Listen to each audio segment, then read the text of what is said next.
Welcome to Real Talk with Just for Girlfriends. Angelique, Robin, and I are back, and this time we've brought three other members of Just for Girlfriends here to discuss the COVID-19 vaccine. I am Michelle Skinner, and I will be your host this afternoon. I am a member and also a board member of Just for Girlfriends. I will now ask the rest of the panel to briefly introduce themselves. Angelique, will you go first? Absolutely. Good afternoon, everyone. I'm Angelique David, the founder and CEO of Just for Girlfriends. What is Just for Girlfriends? Just for Girlfriends was founded on the premise that women are often so busy doing everything and for everyone that we forget to take care of ourselves. So that's where Just for Girlfriends comes in. Our mission is to help women embrace self-care and self-preservation by providing them with unique events that provide personal growth and self-care opportunities. Now, we also provide vetted and shared resources, networks, and collaboration, and then an amazing sisterhood like the one you're going to meet today of seeing all of us together. Membership to J4G is open to all women, so if you're interested, please go to www.just4, that's the number 4, girlfriends.com, www.justforgirlfriends.com. Thank you. Robin, please introduce yourself. Yes, I am Robin McFarland, a board member of Just for Girlfriends, as well as their very first member. Glad to be here again. Great. Like I said, we have with us here two members of Just for Girlfriends. Now, we will be joined by a third a little later in the program. But Dr. Fallard, can you give our viewers a brief introduction to you? Yes, I'd be happy to do that. I have been involved in research for half of my career as a biochemical research scientist for about 15 years, and the rest of the time was in academics. So I'm kind of very interested in being a part of this as a member of Just for Girlfriends, because my PhD research was actually on isolating the messenger RNA for the rat liver fibrinogen protein. So the kind of work that's being done now is kind of coming full circle with what I was doing. So the background for all of this has been going on for the last 30 years or more. So I'm kind of happy and excited to see all the work that's going on with the vaccines. Awesome. Dr. Afriye Gray, please introduce yourself. Hi, everybody. My name is Dr. Akua Afriye Gray. I am an obstetrician gynecologist at a major teaching institution here in the Chicagoland area. I have been in practice for a long time, and I recently received the COVID-19 vaccine.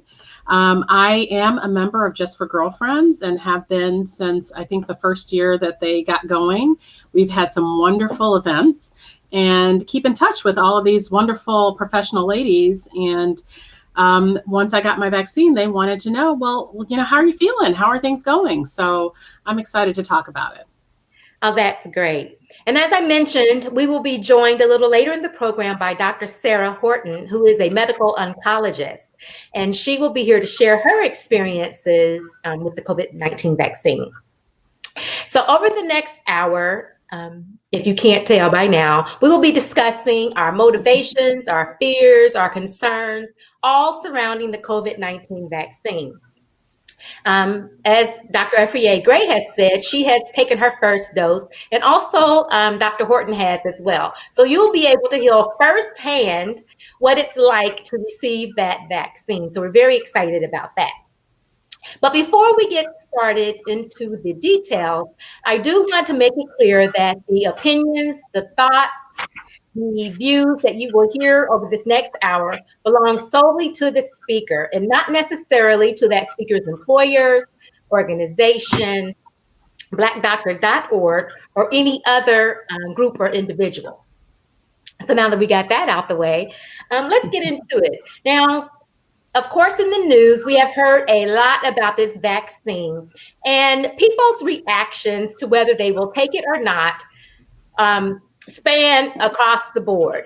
So before we can start, I want to poll our panel here. Angelique, will you take the vaccine? Well, what I will say is when we first heard of vaccine, I was absolutely no, and no again. Mm-hmm. And now that I've learned more, my position has shifted. There was a while ago that I was at maybe I'll wait and see how everybody else fares. And now I'm even more close to the probably yes. And one thing that I will say that I want to leave our viewers with today is it's okay to change your mind. It's okay to to do your research, to hear from friends and change your mind. And I'll talk later as to why I've changed my mind and I'm getting closer to yes, but don't ever get so fixated on your opinion that you won't change your mind. So that's my long-winded attorney answer. Robin, are you going to take the vaccine? So I am at a probably. I'm a kind of wait and see when it comes to vaccine. I think this was my first year of my life to ever take the flu vaccination, just based on Dr. Gray telling me to do so. So after doing some research, looking at social media and all that is being said, looking at the fallacies, studying on CDC, I am still yes, I will take the vaccine, but I do not want to be the first in line. And it looks like based on CDC, I won't be anyway.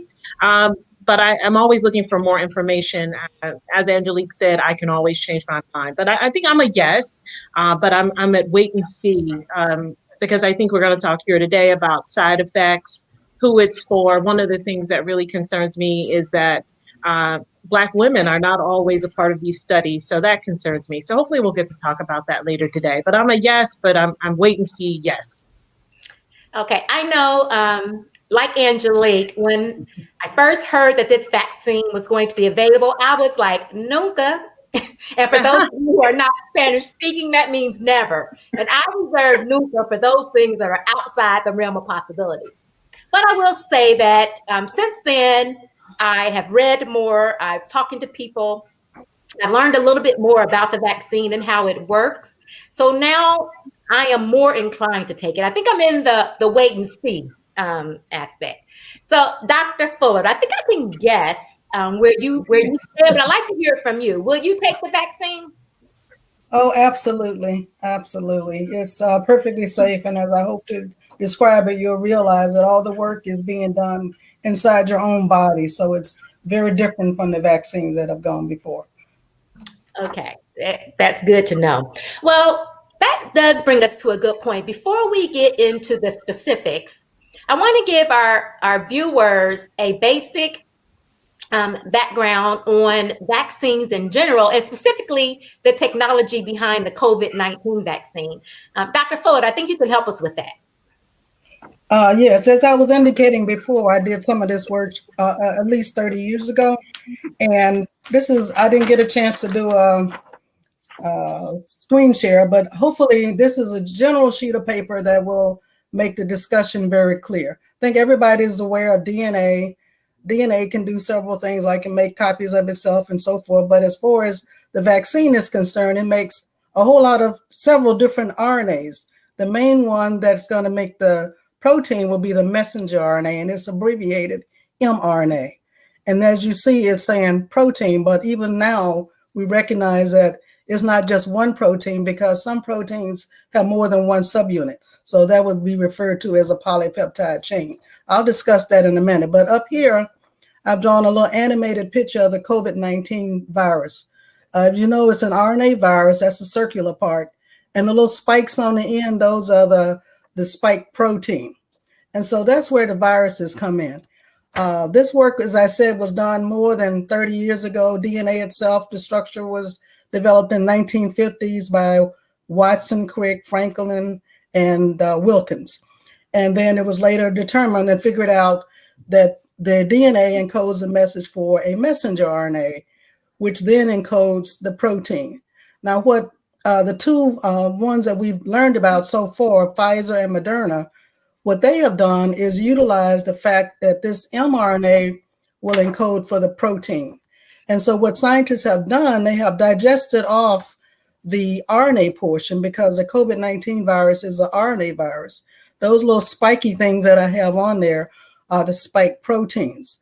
So what Pfizer, BioNTech, and Moderna did, they worked backwards, because in the early days of the COVID-19, the scientists in China actually sequenced the amino acids for the virus, the viral protein, the spike proteins. So knowing this, even though I've written it with forward arrows, Once you know the amino acid sequence for the protein, you can work backwards and guess what the mRNA sequence must have been that caused that to be produced. And so Moderna and Pfizer have a vaccine based on the mRNA technology. So what happens is they're just only packaged a little bit differently. And one of the things I want to say too is, for those who are not aware, DNA is double-stranded. mRNA is single-stranded. It needs to be single-stranded and extended so that the message can be read. So DNA is very stable. mRNA is not quite as stable, and therefore that's why you need the extremely cold temperatures to keep it. Now, the only difference between these two is probably the company's proprietary secrets in terms of how it's packaged. Because when the mRNA goes into the body, the first thing your body is going to want to do is destroy it. But you want to keep it protected. And that's what each one of these companies has done in terms of proprietary ways. So their messenger RNA is going to direct your body to make that part of the spike protein that they have included. Once your body makes that spike protein, it will automatically react by making antibodies to it. So when you make antibodies to it, and if you are later exposed to COVID-19, then you already have antibodies against the virus. And so the only other vaccine that we have a lot of information on so far, at least, is the one from AstraZeneca. Theirs is a little different. It's based on not mRNA technology, but they're using a different virus called adenovirus, which causes the common cold. And what I don't have on this diagram is in the early 80s and 90s, it was discovered that mRNA could go backwards and create a DNA, which is considered complementary DNA, make an extra copy of that, put it inside of a virus vector. What you do when you use that virus vector, you make sure if there's anything harmful, you take that out. And so therefore you put in the good stuff that you want the virus to do. And so now you will find that with AstraZeneca, they have reported that theirs is only 60 to maybe 95% effective, but theirs has to go further back. Now, when theirs is injected, you have to make the mRNA, and then you got to make the antibodies to the COVID. So therefore, those are the main three that are on the market right now. And because I feel comfortable and taking the vaccine, because your body is doing all the work. Unlike when I was in the research laboratory doing the work on the fibrinogen protein, my stuff was in the test tubes. But this time, all the work is being done by your body. So I feel very comfortable with this little general diagram. Explains a little bit about the technology for the different companies that are making the vaccine. Right. So, Dr. Fillard, if I understood you correctly, this vaccine does not contain the coronavirus, right? No. What it is it's been engineered to have a piece of the spike protein, those little spikes on the outside. The way the virus works is that it has to infect the body. And the first step in infecting the body is to attach. And so the spikes is what the virus uses, those spike proteins, to find receptors on the various tissues. And so therefore, everything is against the spike protein. Well, thank you. Right. That's very helpful background. And okay. I want to take this moment to introduce our girlfriend, Dr. Sarah Horton, who just joined us. Hi, Dr. Horton, can you give a brief introduction to our viewers? Okay, so my name is Sarah Horton. I am a member of Just for Girlfriends. Michelle is one of my BFFs from high school. I'm a medical oncologist, so I'm a doctor who takes care of cancer patients. And I'm based in DC. I work part-time at the Howard University Cancer Center, and that's where I received my COVID vaccination last week. Great. That's what I want to talk about next. So you and Dr. Afriye-Gray have received the first dose of the vaccine. So Dr. Gray, I'd like to start with you. Tell us a little bit about your experience and what happened after you received your first dose. Sure. So when I knew that the vaccine was going to be available in my institution, I was very excited. And the reason is, if some of you are my Facebook friends, you know or have heard me talk about some of the scary experiences taking care of individuals who have been infected with COVID-19. And not just that I'm afraid of them, but more so that I'm afraid for them. I'm afraid for the other patients that I would treat that wouldn't have it. So we had to cover ourselves up, and it's just a lot. It really is a lot, and the patients go through a lot.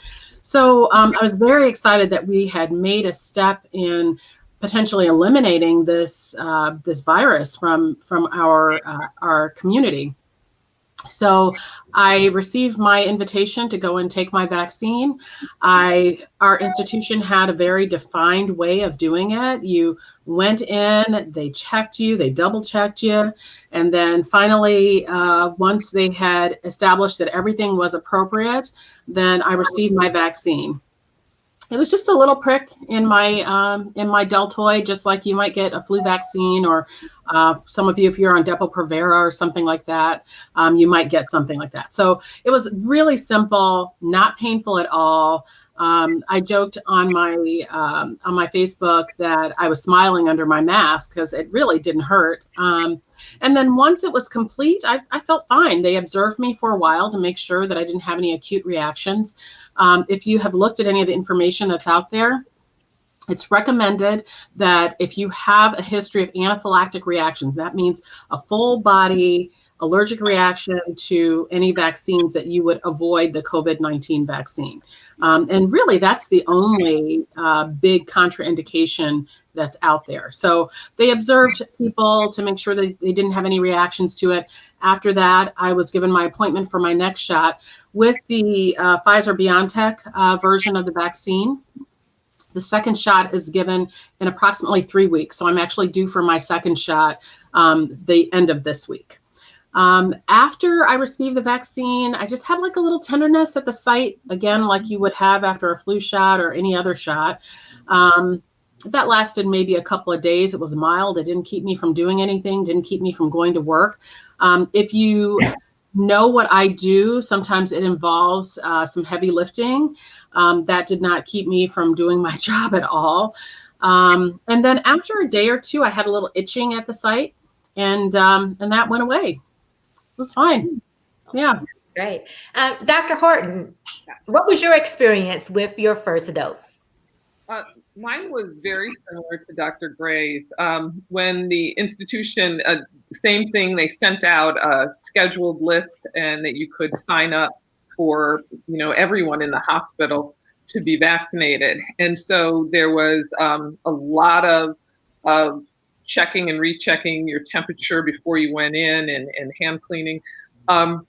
When I received the actual vaccination, it was very similar to a flu shot. Actually, it was less painful than, and I get the flu shot every year, and usually immediately, within the first hour, I'm sore in that deltoid. It lasts for a couple of days.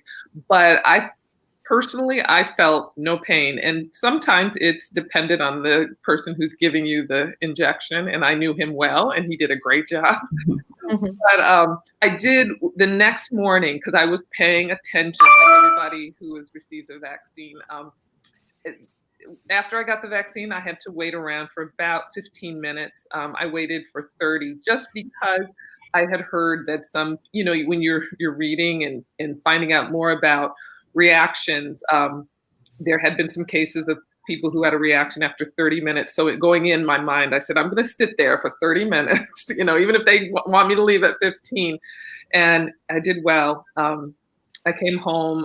The next day, I had soreness in my arm, similar to the influenza. I took some ibuprofen, and I could barely feel it. And now it's just, it's a little tender. I have an 11-year-old who likes to get rough, and I'm like, no, don't touch my arm, just to say, but it really doesn't hurt anymore. That's great. Well, I am so happy to hear that neither you nor Dr. Gray had any severe adverse symptoms. We did have a comment from Pamela Burns, who's watching us, who said that she took the first dose. She had a fever, and some weakness that lasted for a few days. In your experience, is this something typical? In my experience, this is not typical. Just about all of my colleagues have received the shot, and I have not heard anyone say anything like that. She could have had a fever related to the shot or completely unrelated to the shot. It's hard to know. I don't know, say for instance, if she had a cold or if she had something else going on at the time. But again, this vaccine is new. This virus is new. There's still a lot that we can learn about. I would also say that when compared to the morbidity that's associated with the actual illness, and I say this about the flu vaccine too. So, and this is very true, you know, if you get the flu, it is much, much worse than if you got the flu shot. So let's say you had a small reaction to the flu shot, like a fever. It's very likely much more short-lived and much milder than if you had actually gotten the illness, the flu. And the same is true for COVID. Dr. Gray, while you're right now talking about kind of the side effects, et cetera, what has anyone ever died when they did the vaccine ever killed anyone? So there were, and I'm going to talk specifically about the Pfizer one because I know a little bit more about that one, but they did a study, I think it was 44,000 individuals. Of those 44,000 people who participated in the study, and these were all kinds of people, except pregnant people. They did not include pregnant women in the studies, but other than that, it was a variety of individuals. Of those 44,000 individuals, 6 people died during the study period. However, when I looked into it a little bit further, I found that of those 6 individuals, 4 of them received the placebo. So placebo just means that an inactive material, so probably salt water that they gave instead. In scientific studies, the most robust studies are double-blinded, randomized controlled studies. So that means that the person who's giving the shot or giving the medication doesn't know what they're giving, and the person who's receiving it doesn't know what they're giving. So that's the double part. You know what? I'm getting some feedback, so maybe we'll do headphones. Okay. So we had another question from our audience, and it's also one that I have myself, but we've heard a lot about a mutant strain of COVID-19. Dr. Fuller, you may know this, but is this vaccine adaptable, or how will it affect the mutant strain of COVID that has just recently appeared on the scene? Oh, I think we lost Dr. Fuller. I am so sorry. Do either of you know that? You know what? That might actually give me a chance to finish talking about the folks who passed, because I kind of wanted to finish that, if you all can hear me well. Mm-hmm. So the 2 that actually did pass away, they died from heart attacks. And that was well after they had received the vaccine. So it was long after that. And the thought is that it was not related to the vaccine at all. So I just wanted to completely answer the question. Oh, thank you for that. So that's very helpful, because that's one of the things that I, as I try to figure out what's right for me, is that you can turn on the TV and you can see that people are actually dying every day from COVID. And yet the vaccine, people aren't dying from the vaccine. So when I look at the risk reward, I want to do everything that I can do to make sure that I'm here for my kids. And if a vaccine is safer than getting COVID potentially, then that's something that I take into account when making that decision for myself. So thank you for that. Absolutely. Dr. Veer, Dr. Fuller, I'm so sorry. We had a question for you. Can you hear? Are you back on? I'm trying to log on to a second computer because I think I was off for a minute. So I have another computer loading up as a backup, but I'm okay on this one for now. Okay. Well, one of the questions that one of our audience members has posed, and it's also a question that I have as well. We have heard about this new strain of COVID that has hit the scene. Is this vaccine that they are distributing now adaptable, or how will it protect us against this new strain of COVID? you'll still be protected because it turns out that the variation, I'm not sure why my background is so dark. I have so much light, but you can't hardly see me. But anyway, it turns out that the mutation is in the spike protein area that I talked about earlier. So because the mutation is in the spike protein area and the vaccines are directed towards the spike protein, it will still be effective. So the vaccine will still work. That's very, very good news. I'm very happy to hear that. There is another question, one that I have seen posed in almost every symposium on the subject of the COVID vaccine. And it is especially prevalent in the African American community. How can we trust this vaccine? We have a history in this country of using African Americans as guinea pigs, and we saw that with the Tuskegee experiment and with Henrietta Lacks. What do we know now, or how have things changed where we can have trust for this vaccine? Dr. Fuller first. Well, first of all, I would say that as I was explaining in the beginning, everybody's going to get the same vaccine. And so what happened with the Henrietta Lacks, the HeLa cells, the immortal cancer cells, is that they were, gotten without her permission, and, it went that way. And we know what happened with the Tuskegee experiment. But in this case, there's going to be no difference between the vaccine that you get. The Pfizer and Moderna, as I explained, are very similar. The one with AstraZeneca and the University of Oxford are slightly different because it's based on a viral vector, and the viral vector is DNA.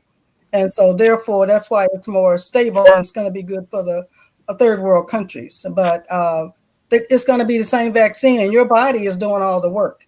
You're doing the work. So you don't have to worry about somebody injecting something into you that's going to have a deleterious effect, because this mRNA is the same one that's going to be injected into everybody. And so therefore, it will be making the spike protein to which your body will respond by making the same antibodies. Thank you. Can I ask, should those taking prescribed medications be worried about the drug interactions? What was the question? Those taking any type of prescription medication, will there be any worries that they should have in taking the vaccine?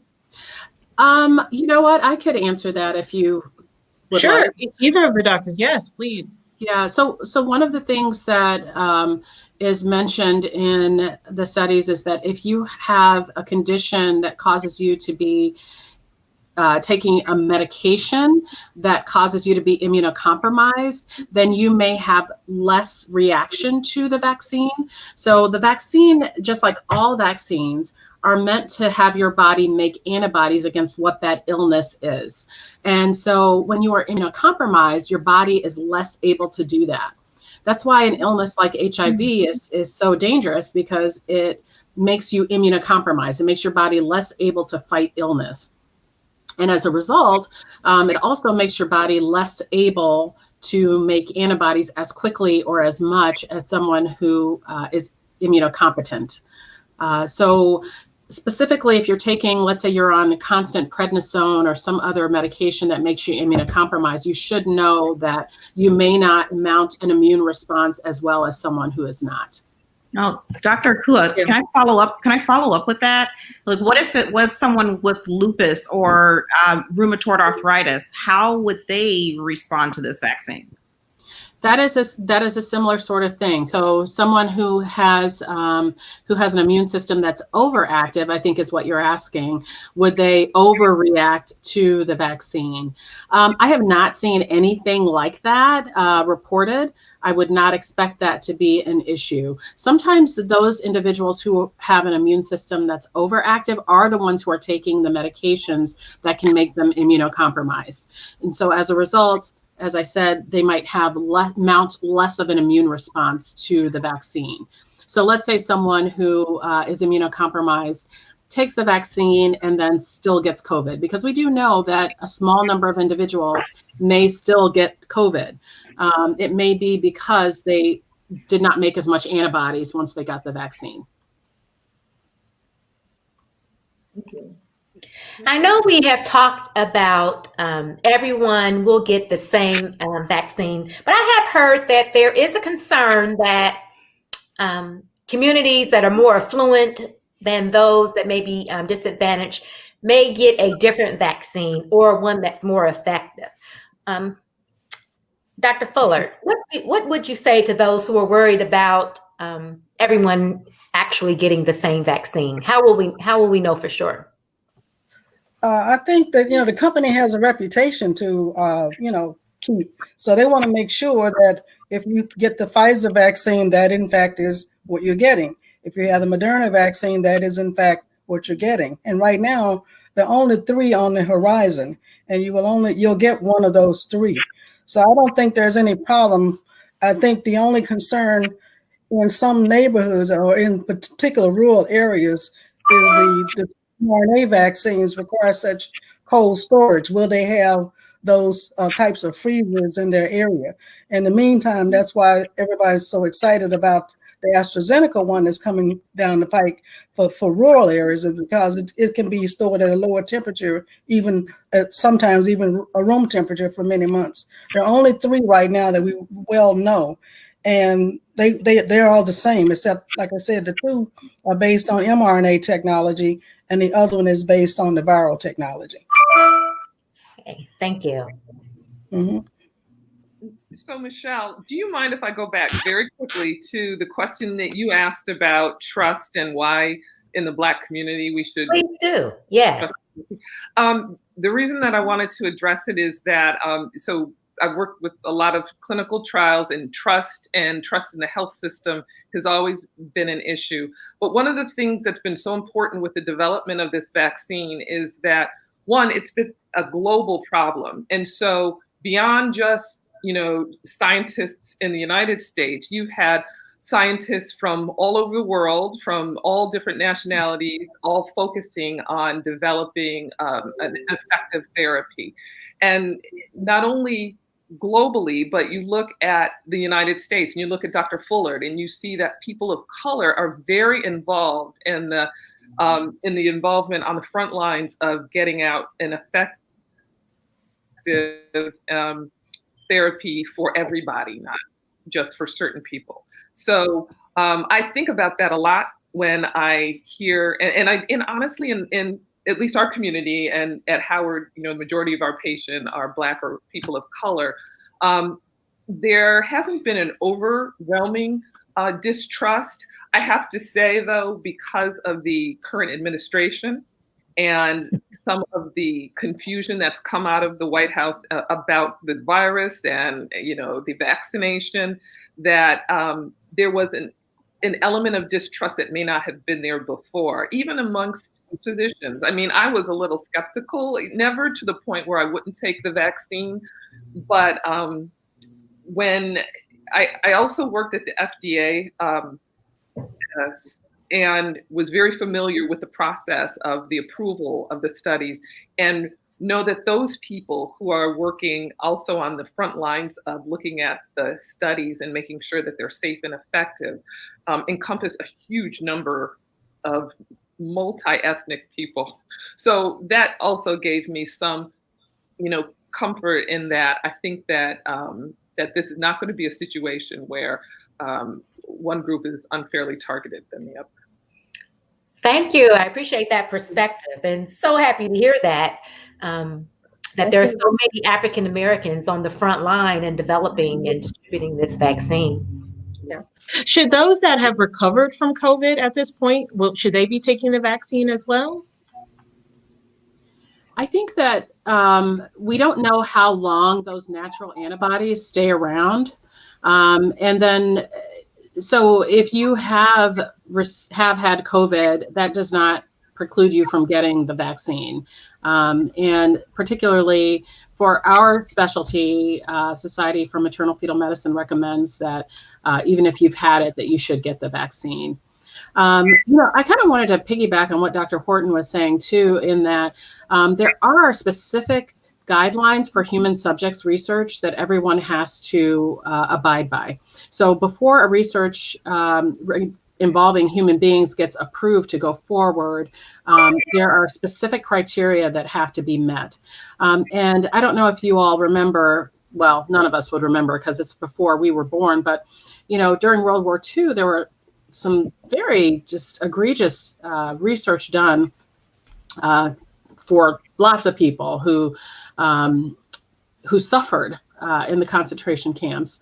They were experimented on. After this, certain guidelines were made that apply across the world for human subjects research. And for any research, the Institutional Review Board for any institution that you are operating out of, including the NIH, requires that every person involved go through this course to understand human subjects research and to protect everyone, including those who maybe are children, who are pregnant, who have intellectual disabilities as well.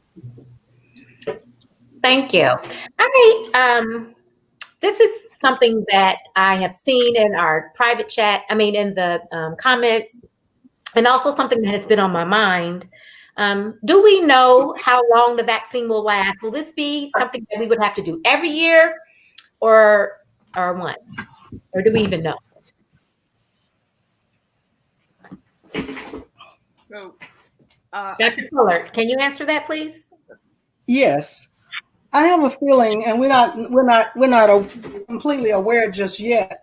It may turn out to be that we have to kind of get the results so far. But I'm pretty sure that it could end up like the influenza vaccine, particularly because of the mutations. It may be something that we may have to do once a year. It may not be something like polio vaccine, which when they finally got it worked out, you don't have to continuously do it. But we'll have to wait and see.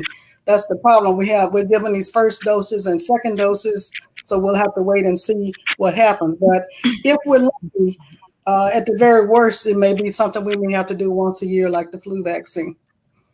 Well, Dr. Fuller, that brings me to then another question is, well, what is herd immunity and how long will we take to achieve it? So if, let's say, 80% of people get the vaccine on the first year, at some point in 2 to 3 years, are we done with this? Is COVID-19 a thing in the past? Or is it now the flu shot that we're constantly putting this in our body? Well, this is why we have to, I'll answer your first question first. The herd immunity, as Dr. Fauci has adequately explained many, many times, is that if you get enough people to take the vaccine, then enough people will have vaccines in their bodies. And so therefore, they won't be able to be infected by the virus. So if you get enough people, then, but as you were saying, eventually, as I'm thinking, until we have the data, we don't know just yet whether or not it's going to be something we have to do every year, like the influenza virus vaccine or what. So we'll have to wait and see on that one. But I'm hoping that enough people will get the virus, because the coronavirus is an RNA virus that only can survive on a living host. So therefore, because it needs to survive on a living host, then if we get everybody vaccinated, then there won't be anybody to spread it to. And those are some other questions that we have to ask too. That's why we would really like to get as close to 100% vaccination as possible, because we still don't know that once those people who have the vaccine, are they capable of transmitting it or not? So there's still a lot of unanswered questions. But one thing for sure, we're much better off if everybody gets the vaccine, so that the virus won't have anybody to infect, because it needs dividing cells or a living host. What about children? And any of the doctors, Dr. Vera or Fullard or Horton or Gray can answer this, but we know that children can't take the vaccine. Is that, and I believe that's right, correct me if I'm wrong. So if parents get the vaccine, can the virus still be passed on somehow? Can the kids still get it? How does that work? I think that go ahead. Mm-hmm. Oh, I was just going to say, I think that's probably because they didn't do any studies on children. Okay. And that goes along with the human subjects research that I was talking about. There's a lot more hurdles and things to jump over in order to do research with children. So, so because this was such an urgent need, I'm sure that they were just trying to get a vaccine out as quickly as possible. Now, that's not to say that it wasn't well vetted. All that means is that they were able to take all that research and all that information that we've had for 30, 40 years, 50 years regarding DNA, RNA, proteins, and use that in adults much more quickly than it would have been to try to get permission from, let's say, both parents of a child that's in the study, right? Okay, Yeah. that's helpful. Thank you. So I was just going to add, I was going to say, so Dr. Horton, is it, well, we know the numbers, and we know that your average person will have light symptoms, maybe no symptoms of COVID. Is it necessary to take the vaccine if most people recover from COVID? So, so what I'm understanding is that, like Dr. Fuller mentioned, there's a lot that we don't quite know yet about the long-term immunity and what how our body is actually protecting us. And that's a question I actually have for Dr. Fuller. So when you take the vaccine, there's some vaccines that you take and it will stop the vaccine from affecting you and kill the vaccine. It's not transmittable. It's not in you, correct? Then there's some vaccines that just make it so that you don't have symptoms. So you're basically have the vaccine in you. It can be transmitted, but you don't feel bad and you don't get sick. And I think that's not clear if we know what the COVID vaccines are. Are they the ones that are still able to be transmitted, that you get COVID, you have the vaccine, you build immunity, for some reason you're exposed to the virus, you don't get sick, you don't feel bad, but the virus is in you and can spread to other people.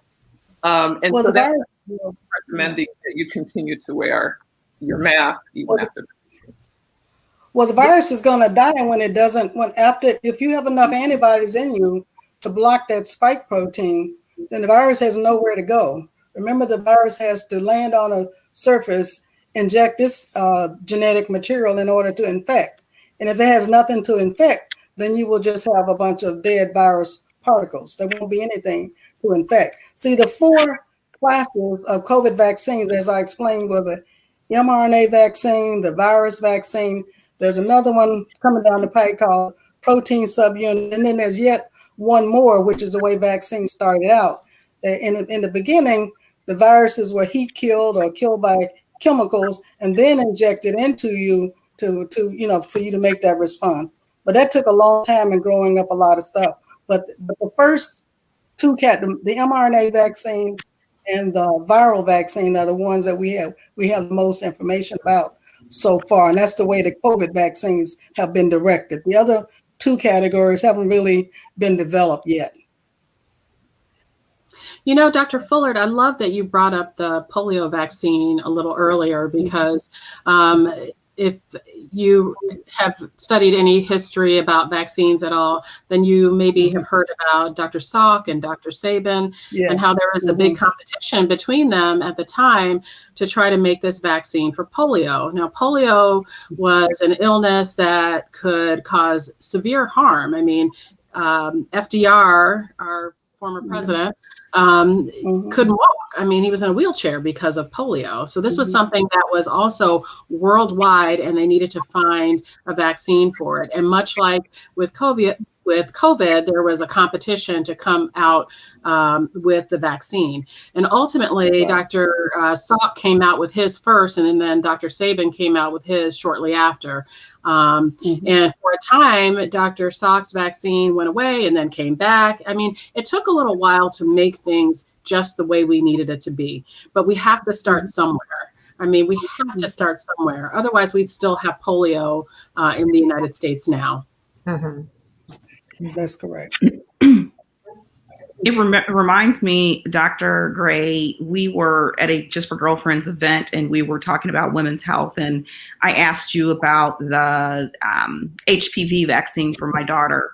And your response to that has always stuck with me and is what I think about when I think about this COVID vaccine. You said that the HPV vaccine, while they're obviously a risk with everything. The risk and the treatment for actually getting cervical cancer is so bad that you would take that risk with your own child. And I think you told a story of at some point, or you had heard a story about a parent saying, had I given this to my child, would she have cervical cancer today? And you said that was one of the hardest conversations or hardest things you heard, where you had to answer that, probably not. And so when I think about this COVID vaccine, that has stuck with me, because I think if I never want any one of you, my girlfriends, to have a conversation with any of my kids, that if mommy would have taken a vaccine, I wouldn't be on a ventilator. So from what I'm hearing from this discussion is the vaccine, while there are things that we don't know. We do know that if you have taken the vaccine and you do get COVID, the chances of you dying go down drastically. And the chances of you having really severe illness where you're in the hospital on ventilators, et cetera, really goes down drastically. Correct me if I'm wrong, but I think when I'm thinking about the risk reward, that's where I start going to. You said that so succinctly and so perfectly. I could not add another thing to that. That was amazing. That's awesome. And I wonder about this. If you have had COVID or any of the other diseases that they consider high risk, like diabetes, there's someone in the chat that has asthma. What are your risks with the vaccine, taking the vaccine? Dr. Horton, what do you think? So you're, in terms of predisposing conditions? Yes. So from what we're hearing, because COVID has a predilection, what goes to the lung, people who have problems with their lung, like asthma, we talked about, were considered to be higher risk, or people who maybe compromised, as Dr. Gray talked about, whose immune system isn't quite as strong. That could be from things like lupus, diabetes. I don't know of a specific, and maybe one of the other doctors may know more than I do about this, if that puts you at a higher risk for COVID. If not at a higher risk, then if you get COVID, are you more likely to have complications? Those are kind of the two categories that your underlying health condition affects you with COVID. But I think more it's been focused now on if there's a problem that you've had with your lungs, be it breathing or asthma, or if you've got some type of immune system problem. And I'm just being very basic with that, but puts you at a little bit of a higher risk. Yeah, I would agree with that. I mean, anyone who is immunocompromised and they get COVID, they are at higher risk of serious illness and death. And some of the things that we don't even think about as immunocompromised, including pregnancy, including diabetes, which is very prevalent in our community, cause immunocompromise. And as such, if you get COVID, you're more likely to be ill and to be seriously ill. So I would again say that the likelihood of having an issue related to the vaccine versus an issue related to the actual illness is much, much lower. Even though we don't know everything, but I would tell you that, all sense would tell me that. And what would you say about those who have recovered from COVID? Should they also take the vaccine? My understanding is, and again, any of the other doctors can chime in, is that natural immunity, I think Dr. Gray was talking about the fact that it is felt to not be as strong or last as long as the immunity from a vaccine. And so I think that what they're finding now is they follow people who've had COVID, and they're starting to test them for antibodies. And as time goes on, we'll get a better sense of how long the antibodies are in the system from having the virus. But because of that, my guess is that that they're probably going to recommend people who have had COVID also get vaccinated.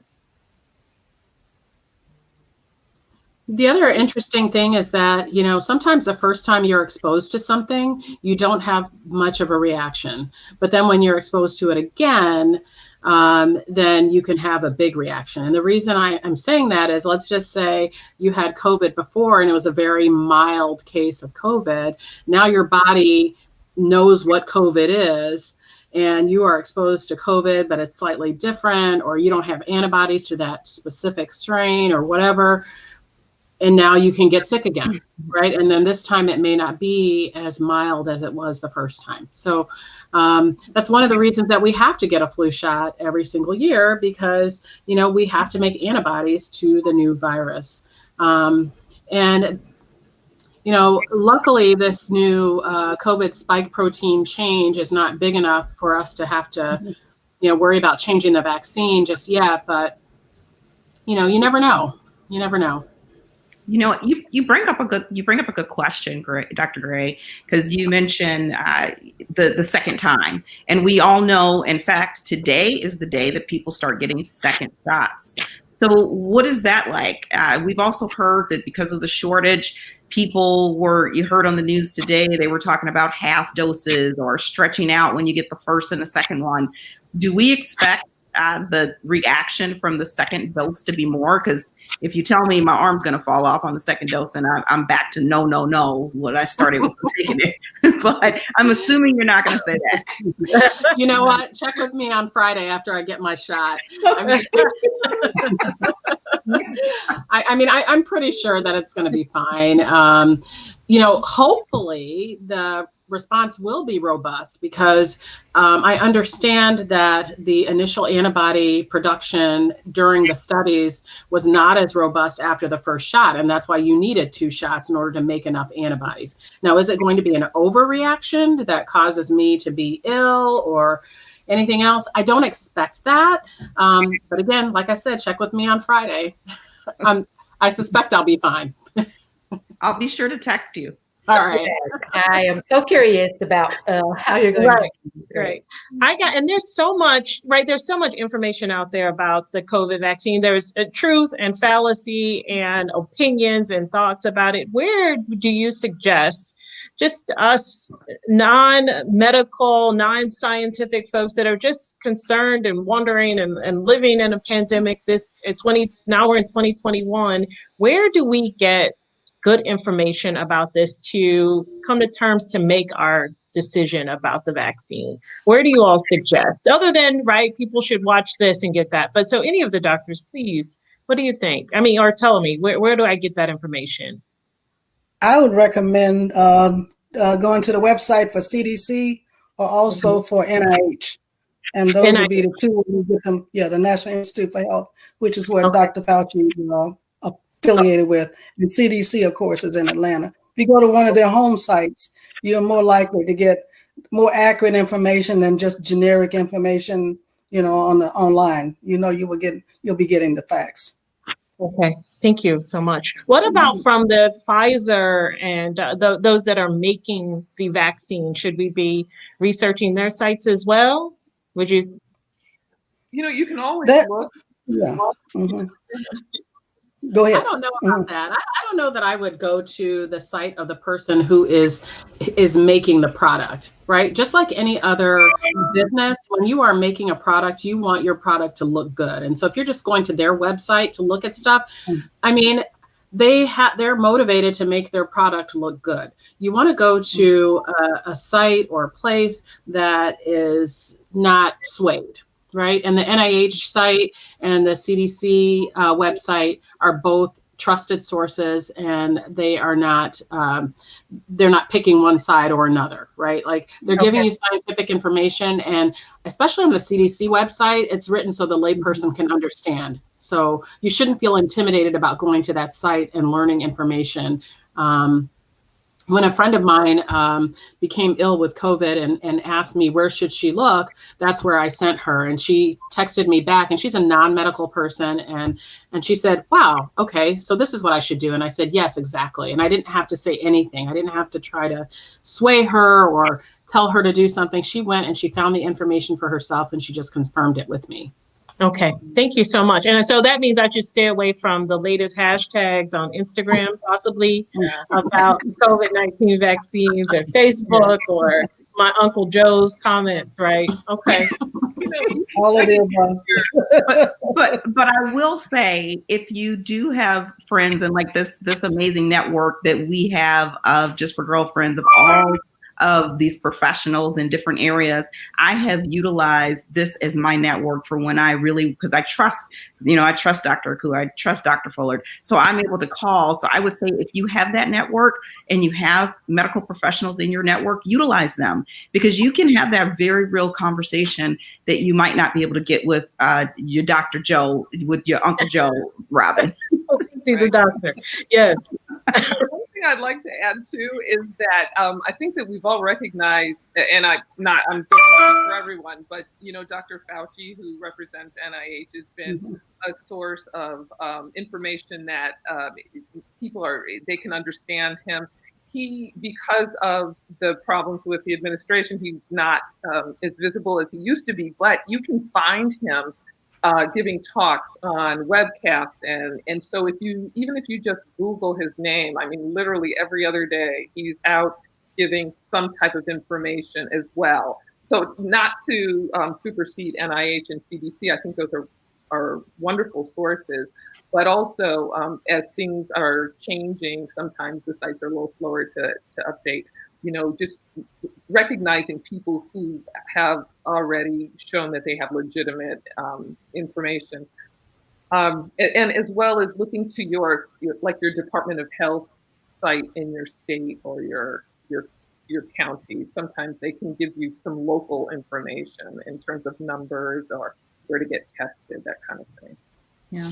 Can I add to that? I wanted to add also the National Medical Association, which is an association that's specific for African American physicians. So you can look to that site, and you may have friends who, like Angelique said, who are physicians. And one person that I trust, who is an infectious disease specialist, is Dr. Terry Lynn Cole. I've just known her since college, and she's been putting out stuff on Facebook. Reputable information. So if you get a chance to look at her feed or become her friend, I would definitely look at that. Right. And I also wanted to mention that blackdoctor.org is also a resource for a lot of information concerning the virus. In fact, if you go to their page, they're having a town hall with everybody, it seems like, who knows anything about the virus or involved in the vaccine, and involved in getting it approved and distributed, will be available to answer questions. So I encourage you also to check out that resource. Well, that hour went by very fast. Thank you, Dr. Horton, Dr. Gray, and Dr. Fullard, for your time and your knowledge and sharing your experiences with COVID-19 vaccine with us and those watching. And I hope that we were able to answer a lot of the questions that you may have, and that you're leaving this conversation more informed than you were when we started. I know I am, that's for sure. But before we sign off, I want to invite everyone to check out Just for Girlfriends. We dropped our website and our Instagram handles in the chat. We will be happy if you attend one of our events or join our organization. I should say that our next event coming up is on January 24th. Now, this is a members only event where we will be addressing very openly and frankly issues surrounding weight loss surgery and plastic surgery. So that will surely be a lively conversation. But throughout the year, we will have events that are open to the public, and I would encourage you to join us. And lastly, Real Talk with Just for Girlfriends. We'll be back next month where we will be discussing the law of attraction. So please look out for that and join us then. Thank you. We appreciate your attention, and we will be monitoring the chat if you want to follow up with anything or any one of us. Thank you. Thanks, everyone. Thanks Happy for having New us. Year. Yeah, Happy New Year. Yes. And wear your mask until you get the vaccine. Wear a mask. Wait a minute. After you get Please. the Mask up.